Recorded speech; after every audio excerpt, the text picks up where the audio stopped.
দুইজন ফেরেশতা আমাকে নিয়ে যাচ্ছে। আমি দেখি জাহান্নামের মধ্যে বিশাল মানুষ ফুলে ফেপে মোটা হয়ে আছে। আল্লাহ রাসূল বলছেন তাদের দুর্গন্ধে জাহান্নামীরা জাহান্নামে টিকতে পারে না।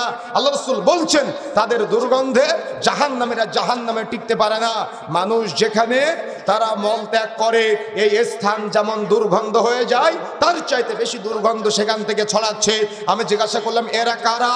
আল্লাহ রাসূল যখন জিজ্ঞাসা করলেন এরা কারা, তখন ফেরেশতা মণ্ডলীরা বললেন এরা হলো জেনাকারিনী। তার মানে তারা ফুলে ফেপে বিশাল আকৃতির হয়ে যাবে। আল্লাহ রাসূল বলছেন জাহান্নামের মধ্যে এমন কোন নারী দিকে দেখলেন যাদের লজ্জা স্থানগুলা বিশাল আকৃতির হয়ে আছে।